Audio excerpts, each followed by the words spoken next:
इस वीडियो में हम क्लास 9th हिंदी की प्रश्न बैंक 2022 के क्वेश्चन नंबर 7 के क्वेश्चंस को डिस्कस करेंगे। इससे पहले वाले वीडियो में हमने क्वेश्चन नंबर 1 से लेकर के 5 तक के इसके भावार्थ को अच्छे से समझ लिया था।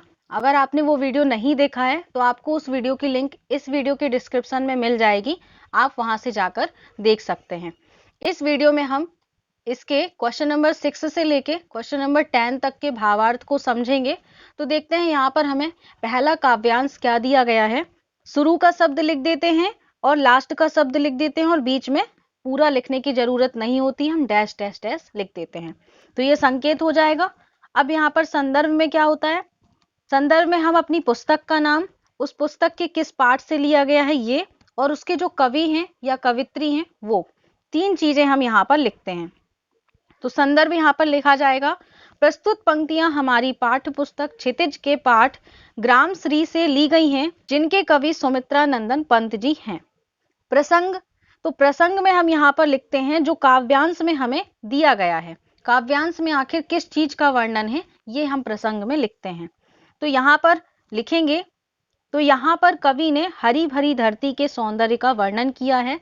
धरती में जो हरियाली आई हुई है वर्षा ऋतु के समय, उसका यहाँ पर वर्णन किया गया है। अब इसका अर्थ देख लेते हैं। अर्थ देखने से पहले आप लोग अपनी प्रश्न बैंक में इसके क्वेश्चन को खोल लीजिए ताकि आप उस काव्यांश को देख सकें जो मैं यहाँ पर समझा रही हूँ और आप उसको अच्छे से समझ सकें। अब देखिए इसका अर्थ क्या है। कवि कहते हैं गांव में चारों तरफ हरियाली फैली हुई है और जब सुबह सुबह इस पर ओस की बूंदें गिरती हैं और सूर्योदय के बाद जब सूर्य की किरणें इन बूंदों पर पड़ती हैं तो सारा वातावरण झिलमिल झिलमिल चमक उठता है। ऐसा लगता है कि खेत की हरियाली के ऊपर चांदी की एक चादर बिछी हुई हो। ठीक है, अब इसमें 7 नंबर में क्या दिया गया है, तिनकों के हरे हरे तन पर हिल हरित रुधिर है रहा झलक, श्यामल भूतल पर झुका हुआ नभ का चिर निर्मल नील फलक। यहाँ पर भी संकेत लिखेंगे, फिर संदर्भ में लिखेंगे, प्रस्तुत पंक्तियां हमारी पाठ्य पुस्तक क्षितिज के पाठ ग्राम श्री से ली गई हैं, जिनके कवि सुमित्रा नंदन पंत जी हैं। और यहाँ पर प्रसंग है कि कवि ने प्राकृतिक सौंदर्य का वर्णन किया है। तो अब इसका अर्थ देख लेते हैं।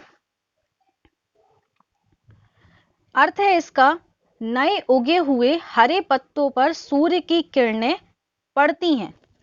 यहाँ पर क्या लिखा हुआ है, तिनकों के हरे हरे तन पर हिल हरित रुधिर, रुधिर मतलब होता है खून, रहा झलक मतलब कि यहाँ पर हरे हरे पत्तों पर जब सूर्य की किरणें पड़ती हैं तो ऐसा लगता है मानो सूर्य की किरणें उनके आर पार चली जा रही हैं और उनके अंदर स्थित हरे रंग का जो खून है वह स्पष्ट दिखाई दे रहा है।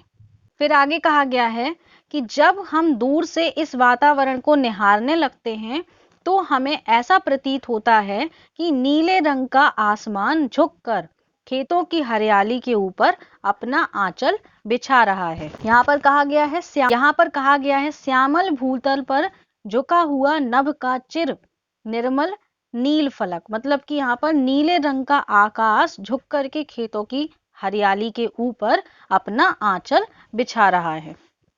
तो अब इसका 8 नंबर देखते हैं। मेघ आए बड़े बन ठन के संवर के। संदर्भ है, प्रस्तुत पंक्तियां हमारी पाठ्य पुस्तक क्षितिज के पाठ मेघ आए से ली गई हैं। यहाँ पर इस पाठ का नाम है मेघ आए, इसके कवि सर्वेश्वर दयाल सक्सेना हैं। प्रसंग में यहाँ पर कवि ने वर्षा ऋतु के आने पर गांव में दिखाई देने वाले उत्साह का चित्रण किया है। अब इसका अर्थ देख लेते हैं। कवि कहते हैं, जिस प्रकार कोई दामाद बड़ा सज धज कर बन ठन कर अपने ससुराल जाता है, ठीक उसी प्रकार मेघ भी बड़े बन ठन कर संवर करके आ रहे हैं। जैसे मेहमान के आने का संदेश गांव के बच्चे और सालियां दौड़ दौड़ कर पूरे गांव में फैला देते हैं, ठीक उसी तरह हवा बादलों के आने का संदेश फैला रही है और यह सूचना पा करके गांव के सभी लोग अपने दरवाजे खिड़कियां खोलकर उसे देखने आए हैं। ठीक है, तो अब इसका 9th नंबर देखते हैं। हसमुख हरियाली से हम आतप, सुख से अलसाए से सोए, भीगी अंधियाली में निसी की, तारक स्वप्न में से खोए। सबसे पहले संकेत लिखेंगे, फिर उसके बाद संदर्भ हमें यहाँ पर दिया गया है। प्रस्तुत पंक्तियां हमारी पाठ्य पुस्तक क्षितिज के पाठ ग्राम श्री से ली गई हैं, जिसके कवि सुमित्रा नंदन पंत जी हैं। और प्रसंग में लिखेंगे कि यहाँ पर कवि ने गांव की हरियाली का वर्णन किया है। अब इसका अर्थ देख लीजिए। कवि कहते हैं कि सर्दी की धूप से अलसा कर हरियाली ऐसे सोई है जैसे रात के अंधेरे में तारों के स्वप्न देख रही हो। फिर से एक बार देख लीजिए। कवि कहते हैं कि सर्दी की धूप से अलसा कर हरियाली ऐसे सोई है जैसे रात के अंधेरे में तारों के स्वप्न देख रही हो। ठीक है, तो अब इसका 10 नंबर देख लेते हैं। पेड़ झुक झांकने लगे गर्दन उचकाए, आंधी चली धूल भागी घाघरा उठाए, बाकी चिनवन उठा नदी ठिठकी घूंघट सर के, मेघ आए बड़े बंठन संवर के। तो यहां पर भी जो हम संकेत लिखेंगे वो हमारा इस तरीके से हो जाएगा। फिर उसके बाद संदर्भ में प्रस्तुत पंक्तियां हमारी पाठ्य पुस्तक क्षितिज के पाठ मेघ आए से ली गई हैं, जिसके कवि सर्वेश्वर दयाल सक्सेना हैं। प्रसंग यहाँ पर क्या है? कवि ने यहाँ पर आकाश में बादलों के घिर आने का वर्णन किया है। किसका वर्णन किया है? आकाश में जो बादल घिर आते हैं उनका वर्णन किया गया है। अब इसका अर्थ देख लेते हैं। कवि कहते हैं आसमान में बादल छाने वाली आंधी आने पर धूल ऐसे उड़ने लगती है मानो गांव की औरतें घाघरा उठाए दौड़ रही हों।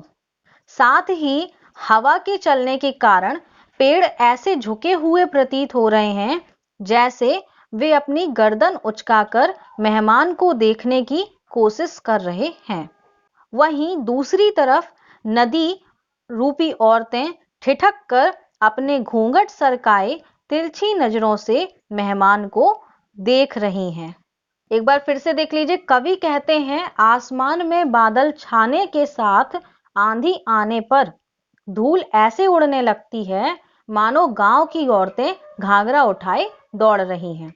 साथ ही हवा के चलने के कारण पेड़ ऐसे झुके हुए प्रतीत हो रहे हैं जैसे वे अपनी गर्दन उचकाकर मेहमान अर्थात दामाद को देखने की कोशिश कर रहे हैं।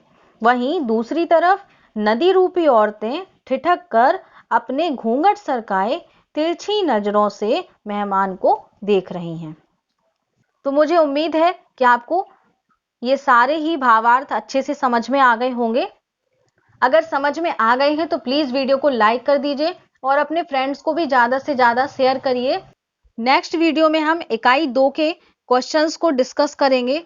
तो अगर आपने मेरे चैनल को सब्सक्राइब नहीं किया है तो आप मेरे चैनल को सब्सक्राइब करके नोटिफिकेशन बेल आइकन को प्रेस करके ऑल पर जरूर क्लिक कर दीजिए ताकि आपको इकाई 2 के आगे आने वाले वीडियोस की नोटिफिकेशन सबसे पहले मिले। तो मिलते हैं नेक्स्ट वीडियो में। Thanks for watching this video.